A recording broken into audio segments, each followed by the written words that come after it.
Esta é a história do dia da Rádio Observador. SEBIN, a polícia política de Nicolás Maduro.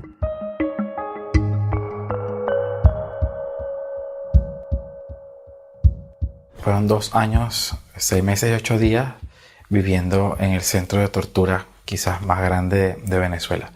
Era despertar, intentar dormir junto a torturados, junto a violados, junto al sentimiento de miedo de no saber cuándo te iba a pasar algo a ti, en cualquier momento.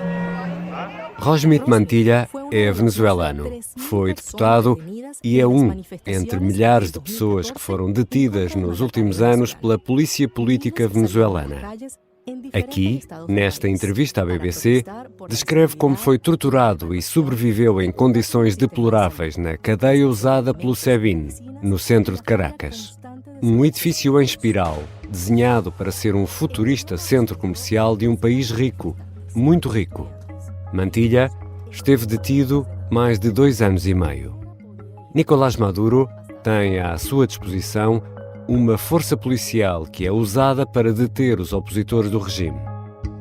Essa força é conhecida por SEBIN e é sobre esta polícia política que vou conversar com o jornalista da secção de internacional do Observador, José Carlos Duarte. Eu sou o Ricardo Conceição e esta é a história do dia, de segunda-feira, 5 de agosto. Fica só um alerta. Neste episódio vamos ter descrições de grande violência. Não deve ser ouvido por crianças.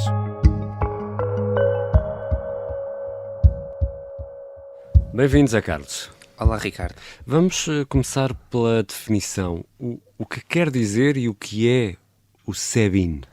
O SEBIN é um acrónimo e significa Serviço Bolivariano de Inteligência Nacional. Foi criado em 2010, ainda pelo antigo presidente Hugo Chávez, e o objetivo era centralizar e planificar os serviços de informações venezuelanos. E o SEBIN tinha como objetivo neutralizar ameaças reais ou potenciais para o Estado venezuelano, quer sejam do estrangeiro, quer sejam internas. Mas oficialmente esse é o papel dessa polícia? É esse? Isso é quase que assumir que é mesmo uma polícia política, não é? Oficialmente nunca foi assim considerado, o regime não o considera uma polícia política, é o principal ramo dos serviços secretos venezuelanos. Ainda assim, a conclusão que vários organismos internacionais têm chegado é que é realmente uma polícia política, que funciona assim, que tem um modus operandi de prisões arbitrárias, de tortura, de crimes sexuais. Portanto, existe aqui um amontoado de acusações que indiciam que é uma polícia política.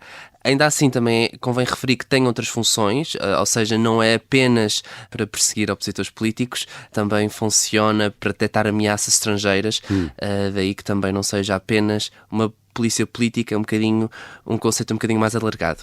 E o que é que sabemos, já falaste aí de tortura, prisões arbitrárias, o que é que sabemos sobre os métodos de atuação desta polícia, deste SEBIN? Os métodos de atuação foram anunciados recentemente num relatório da ONU, da Missão Internacional para a Venezuela, que retrata uma realidade, diria que bastante negra, dos serviços secretos venezuelanos. Tortura física, psicológica, violência sexual, maus tratos, os detidos ficam em celas em condições indignas. Portanto, existe aqui uma série de métodos de atuação bastante contestáveis e a ONU até fala mesmo de crimes contra a humanidade. Os métodos de tortura, diria que são mesmo os mais chocantes.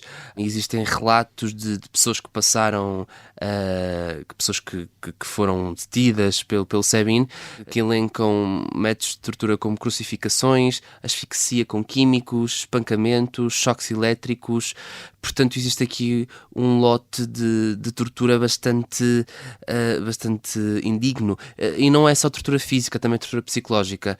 Existem várias ameaças, principalmente violência sexual, ou seja, os agentes do SEBIN chegam perto de um detido e dizem que vão violar, por exemplo, a sua namorada ou a sua mãe.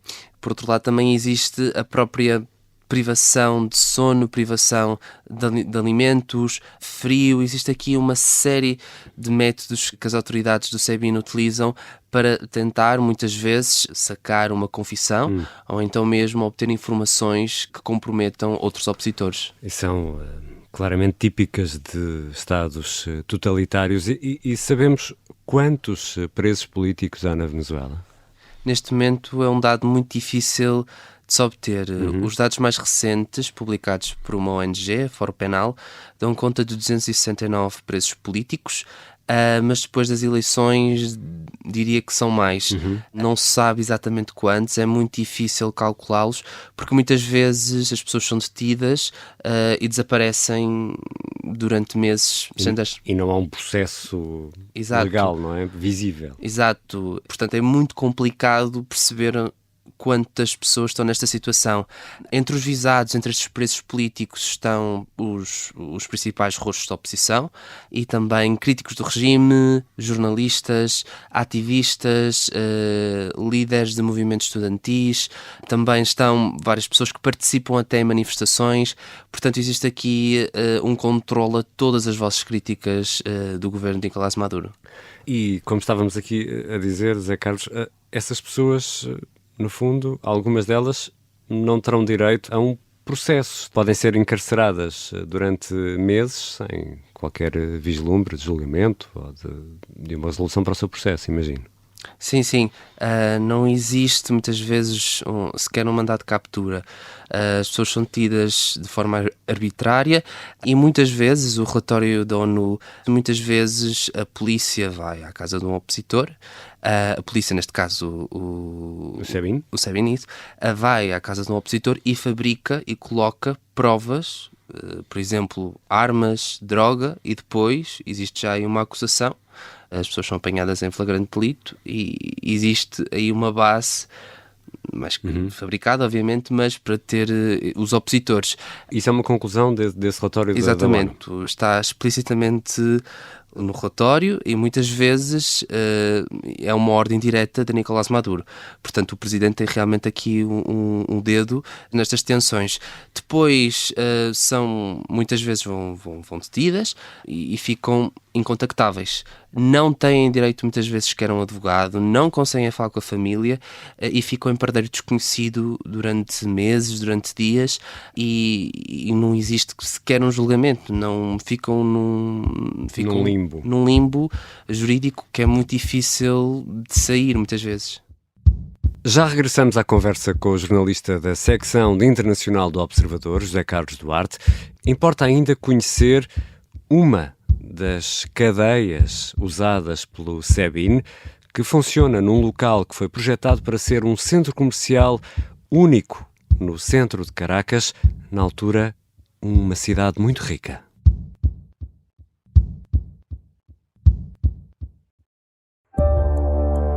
Esta é a história de como os nazis tentaram raptar em Cascais o rei inglês que abdicou do trono por amor. Seria o local mais privilegiado para manter a recato um ex-rei britânico. Episódio 1. O hóspede da Casa Cor-de-Rosa. Um rei na boca do inferno é uma série para ouvir em 6 episódios que faz parte dos Podcast Plus do Observador. Um novo episódio a cada terça-feira. Os assinantes do Observador têm acesso antecipado a todos os episódios desta série, já disponíveis em observador.pt. Os Podcast Plus do Observador têm o apoio da Kia. Estamos de regresso à conversa com José Carlos Duarte, jornalista da secção internacional do Observador. José Carlos Duarte, o que é o Helicoide em Caracas? O Helicoide inicialmente era para ser um centro comercial de luxo. É um edifício em espiral no sul de Caracas, e foi construído até, apesar de ser de luxo, numa zona relativamente pobre da capital venezuelana. Aliás, os edifícios que rodeiam o helicoide são casas pequenas, relativamente modestas, portanto não era assim uma zona muito digna e muito nobre da capital venezuelana. Este projeto era megalómano, era para ter 300 lojas distribuídas por vários pisos, era para ter 8 cinemas, um hotel de luxo e até um heliporto no topo. Seria ainda possível aceder às lojas através de carro, portanto era aqui um projeto bastante futurista, inovador. Portanto, os carros percorriam a espiral como uma rampa de acesso, mais ou menos isso, não é? Exato, sim. Aqui um projeto futurista de grande envergadura, mas que depois enfrentou aqui algumas dificuldades. A empresa que começou a construir este edifício entrou em bancarrota nos anos 60 e, portanto, a sua construção ficou a meio. Depois o edifício fica abandonado durante vários anos e passa para as mãos do Estado nos anos 70, que acaba a sua construção, e depois, em meados dos anos 80, passa a ser a sede dos serviços de informações venezuelanos. E como era para ser um projeto de centro comercial, obviamente que as condições para ser os serviços de informações não eram propriamente as melhores. Aliás, quando passou a ser esta sede, o Estado venezuelano construiu celas nos pisos inferiores do edifício, mas as condições não eram realmente as melhores. Em termos de higiene, de saneamento, não são as ideais para uma prisão. E isso já diz muito do edifício e do que está por trás desta prisão. E este edifício é tão peculiar, eu diria até interessante do ponto de vista arquitetónico, e está construído, como explicavas há pouco, numa das colinas de Caracas. E deixa-me fazer aqui esta pergunta. Ele é visto de quase toda a cidade. Funciona como um aviso a toda a gente? Atenção, que está ali o helicoide. Sim, diria que sim. É uma espécie de aviso que toda a gente a vê e é indiscutivelmente a prisão mais temida por muitos venezuelanos, principalmente os opositores. É realmente um sítio sujo, um sítio úmido, um sítio sem grandes condições, onde estão várias pessoas apinhadas numa cela, onde não existe condições de saneamento básico. Portanto, é realmente aqui um sítio em que as pessoas sabem que, se atreverem a levantar a voz contra o regime, será provavelmente o seu destino. E há outro, que é a tumba. O que é a tumba? A tumba é efetivamente a sede do SEBIN, mas é um edifício bastante diferente. É uma espécie de... São 5 pisos subterrâneos. Inicialmente eram para ser escritórios do metro de Caracas, mas as autoridades venezuelanas decidiram instalar ali o SEBIN. Estes 5 pisos subterrâneos fazem parte de um edifício maior, que foi construído em 2005, que se chama Plaza Venezuela, e estes pisos subterrâneos também têm celas, e é bastante diferente do helicoide. É bastante diferente no sentido de que é uma instalação moderna, construída há pouco tempo, é uma instalação em que existe um isolamento praticamente total, reina o silêncio, reina o isolamento, não existe luz solar, ou seja, é um sítio bastante asséptico, bastante... É uma tumba. É uma tumba, exatamente.